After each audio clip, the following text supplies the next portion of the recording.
Alright, Dymat channel, welcome. I've just made this video and then found out my camera wasn't recording, so I'm starting again now, so I'll just rip through it again. But basically I found some funny videos on soldering in space. This one is literally soldering in microgravity, the video's called, and then I got another one. This is a 1958 NASA solder and soldering techniques. So they're training up, it's like a little sort of demonstration film. They're training up some people to do the soldering for the circuitry in spaceships. Anyway, so let's get into it. This was quite funny watching this. Right, so he's got this lead solder up there. Would have been like fluxed infused lead solder. He's just heating up the wire by holding that still on that. Starting to go. This is zero gravity, you remember. So the smoke looks kind of the same. But watch what happens. Like you see the flux start to separate from the liquid metal. And there's no gravity pulling it down, or it can't sit anywhere, so it just starts going. It's got a bit of movement going, got a bit of momentum. It's just gone mad. Just spinning round and round. So that's funny. Maybe if you were out in space, someone threw water on you, it would just stick to your face and just go zap round and around your head. I don't know. But yeah, anyway, as it took the heat off it, started to solidify, and now it's sat like that. It is still sat at the bottom though, but the video is called microgravity, so I don't know what's going on. Maybe they're in free fall in a spaceship or something, I don't know. In an aeroplane, I mean. Right, so anyway, next video I got, 1958, Above and Beyond. The title of the original video was called NASA Solder and Soldering Techniques. Are fortunate enough to witness the actual firing, but the skill of hand and dedication of spirit. Okay. Learn how to solder rocket. Solder, so. Solder actually dissolved small amounts of the copper and then penetrated its. This was quite interesting. They mentioned this type of like, natural flux I'd never heard of before. Cross-sectional drawing. All this stuff they were telling us in my welding course I did. Solder isn't like glue, you're actually like kind of fusing two metals together. So that's what we're talking about here, like lead solder on top of copper. Literally fuse the metal together, if you do it properly. This is an example of it not working properly, it's just sat on there. Look, there's gaps under it, hasn't fused together. There you go.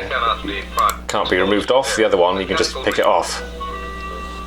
So this is an example of just heating it up without flux. And then this, look how good this flux is. This is copper. It was this stuff. It was called rosin. There are many types of fluxes. That looks like nice old whiskies. Look at this stuff. Only those derived from natural rosin are acceptable. Natural rosin. So I googled it quickly, and yeah, look, rosin, also called colophony or Greek pitch, is a solid form of resin obtained from pines and other plants. Basically, kind of like just like amber. I don't know. I literally never heard of it. Rosin soldering flux. And there's some videos on making your own, so maybe I could do a video in the future. I'll try and make my own flux. But that's cool, but I was impressed with it. Looking at this video, look how well it works. Actually doing its job on copper, which is really dirty, oxidizing metal. When the heat required for soldering, that's a bit of it heating up on a bit of copper. Will quickly oxidize. The flux must dissolve and remove these oxides. Look at it. You can see the area around completely the flux is discolored. Completely clean. Did a great job. I don't think any flux I've ever used would do that as good as that on copper. For ease of application. So that's something I'm looking into. Thus enabling the flux to reach that's flux inside that bit of lead wire. The solder melts, it displaces the flux on the cleaned surface. Great shot, like video footage. They trimmed that just right and then got it to show really closely exactly what's happening. Flux did its thing, and then the metal could clean, and the metal's only going where the flux is going. Look. As it should. Then rises to the top. What a great shot! And is pushed to the outer edges, carrying with it the oxides. It is filmed on a camera like this big, like 2 meters square. Isn't it good that sound quality and video quality were actually really good, even like 60, 70 years ago? So we can look back and really see things and really understand. So this is what the video is about. These two old guys, or an old guy and a young guy. This man, he's an old dog who can't be taught new tricks, and he was repairing TVs for 10 years, so he knows what's what. He's brought his own like tools and stuff, and they're like, no, like you start school, and you got to do what we say. So they're comparing this old guy, who I've mentioned things like this before on the channel. It's made me laugh. I'm just smiling like that. Yeah, don't be an old dog who can't be taught new tricks. And it reminded me of when I was a black belt at Taekwondo. I wanted to train up my fighting ability. I was doing a few tournaments and I wanted to get good at it. So I found a kickboxing class like in a city nearby. And I sort of went in there my first class feeling confident because I was a black belt and I had like years experience doing martial arts. And I learned very quickly, literally on my first time there. I didn't know nothing. The people who only do the training for the competitions were so much better than me. So with my beginner mindset, I was like, perfect, like this is what I want to learn. These are the people that can teach me what I want to learn. So I was happy to do that. And actually I got more involved in kickboxing and then ended up leaving Taekwondo and I ended up fighting on a team. So I really took it well. So that beginner mindset really did good for me. So I found something I enjoyed and actually got good at it just from that beginner mindset. So it's really important to always want to learn and never think you're the master. Beginning to understand that rocket work is different. So this guy's having a hard time because he thinks he knows it all and it's not working for him. And this beginner guy, he's just basically doing what he's told. He's just like, oh, okay, he's got the beginner mindset because he is literally a beginner. So they're just showing him what to do and then he's doing it and everything's working for him. And he's doing a better job than the guy who's got like 10 years experience. Is conductor pattern. Any dirt or grease on the board is cause for rejection. Oxide is the enemy. Oxide is the enemy. There's a lot of little things on this video that are really relevant to us jewelers in 2023. For soldering, a pencil type eraser is used to clean the pad. So they're cleaning it, brushing off the dust.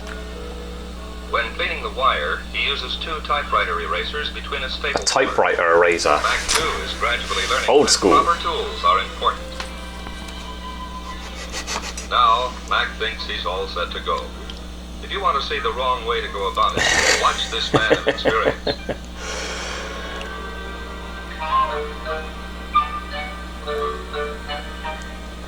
The music reminds me of old Doris Day films, Dirty hands all over the which wire. are really fun to watch, by the way, if you want to watch a funny film. See here, the component should be centered between the 2 pads, not favoring one or the other. Look at all the space he leaves between the components and the board. A basketball player could walk under there with a high hat on. Go on, Mac, you're giving us a laugh. No, bend the wires toward the pattern. He's bodging it. With the right pliers. Carefully following. Okay, so basically he's doing everything correct. Oh yeah, this is a nice little bit of a... There's no pile up or excess. Just the right amount of solder, just in the correct position. It's soldered really well. That's what we want. Working carefully, working neatly, doing a good job. It's a good thing Mac is on the stick. That's a good joint, but it should be cleaned with a little alcohol. Harry figures he should go to the head of the class, but Mac is now wise to the fact that soldering for space vehicles is different. The instructor is hard-nosed about every detail. He wants a good look. I used to wear a white coat like this, and I had a grey one as well, and I kind of miss it. I might get one, because it's like a uniform for making jewellery. And obviously there's a lot of dust and stuff, you can damage your clothes, so I might get one and start wearing one to work. It has that smooth and shiny appearance, and there's no excess of solder. Here's a joint that isn't. You can see that it didn't melt properly. Indicates a cold joint. Cold joint, there you go. Heat in the iron. Cold weld. They told me all about that. Up close by the wire. And I got told off for it as well, doing my welding course. About that. It's all part of having the right tools to do the job. In the week-long course, both men develop an attitude of responsibility and pride in their work. Yeah. They practice and perform the soldering of many different types of joints. They learn to keep their tools in efficient working order, clean and readily available. Their fingers become adept at handling the components so necessary to space vehicle work. He's talking about making jewellery. They learn to cherish the fundamental principles as expressed by the unbending standards of the instructor. Okay, so that's that. Oh, there you go. Success. The rocket took off. And there are times... Drinking beers in the lunch break. I'm surprised they're not all smoking pipes. There you go. Well done, boys, well done. So there you go, just a fun little checkout of these old soldering videos. There's loads of them, look. This was on Periscope channel. YouTube is recommending Pace Worldwide. There's a few videos of like old soldering things. Oh, there's loads of them, always black and white things anyway. So yeah, so anyway, just a fun little check out these videos. I'm doing a video like this today because my oxygen is being held hostage, having it changed, and they didn't have the size that I wanted, so I've got to wait a couple of days. So anyway, hopefully in my next upload I will have my own oxygen and I'll show you some soldering skills of my own. Yeah, click like and subscribe and all that, and then see you on the next video hopefully. Check it out.